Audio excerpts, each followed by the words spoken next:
நம்ம வீட்டு சாமி ரூம்பு சின்னது தான். ரொம்ப பெருசாலாம் கிடையாது. அதே மாதிரி ஃபோட்டோஸு, அந்த சிலை இது எல்லாமே வந்துட்டு கம்மியா தான் இருக்கு. கிளீன் பண்ணுறதுக்கு ஒரு 10 to 15 மினிட்ஸ் எடுத்தாலே போதும். அந்த பூஜை சாமானம் கழுவுறதுக்கு மட்டும் தான் டைம் எடுக்குமே தவிர, இத கிளீன் பண்ணுறதுக்கு அவ்வளவா டைம் எடுக்காது. முருகன் வந்து எனக்கு ரொம்ப பிடிக்கும். என்னோட ஃபேவரெட்டு. மோஸ்ட்லி எல்லாத்தோட ஃபேவரெட்டுமே வந்துட்டு முருகர் தான். ஸோ அவரோட ஃப்ரேம் வந்துட்டு கேலண்டரில் எதில இருந்தாலுமே வந்து அத அழகா கட் பண்ணி சாமி ரூமில் வந்து வச்சுப்பேன். இத வந்துட்டு ரொம்ப ஒரு லைக் பண்ணி பண்ணுவேன். எங்க கிடைச்சாலுமே விடமாட்டேன். பூஜை ரூமை வந்துட்டு வீக்லி ஒன்ஸ் தான் க்ளீன் பண்ணுவேன். டெய்லி க்ளீன் பண்ணி சாமி கும்பிடுவேனான்னு கேட்டால் இப்போல்லாம் அது பண்ணுறதே இல்லை. வீக்லி ஒன்ஸ் தான் வந்துட்டு பண்ணுறது. ஸோ அதனால் வந்துட்டு நான் என்னைக்கு பண்ணுறனோ அன்றைக்கி வந்து ஃபுல்லாக டீப் க்ளீன் பண்ணிடுவேன்.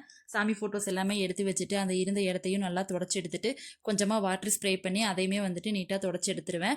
இந்த பூஜை தீபமெல்லாம் போடுறோம் இல்லையா, தீபம் பத்தி சூடம் காட்டுற அந்த பூஜை சாமான் எல்லாமே வந்துட்டு சுடுதண்ணி நல்லா கொதிக்க வச்சு அதுக்குள்ளே கொஞ்சம் சர்ஃபெக்சல் பவுட்ரு, கொஞ்சமாக நம்ம லிக்விடு பாத்திரம் விளக்குறோம் இல்லையா, அதையெல்லாம் உள்ளே போட்டு நல்லா கொதிக்க விட்டு எடுத்ததுக்கப்புறம் பீத்தாம்பரி பவுட்ரு போட்டு நல்லா தேய்ச்சி எடுத்து வச்சுட்டோம் அப்படின்னா விளக்கு வந்துட்டு ரொம்ப நீட்டாக இருக்கும். அந்த கலர்லேயே வந்துட்டு பளீர்னு ஆயிரும். நான் வந்து இதை தான் வந்து ட்ரை பண்ணிகிட்டு இருக்கேன். ஏன்னா நம்ம வந்து வீக்லி ஒன்ஸ் தானே க்ளீன் பண்ணுறோம் அப்படிங்கிறதுனால இந்த மெத்தட் தான் ஃபாலோ பண்ணிகிட்டு இருக்கேன். வீடியோ பிடிச்சிருந்தா லைக் பண்ணுங்கள்.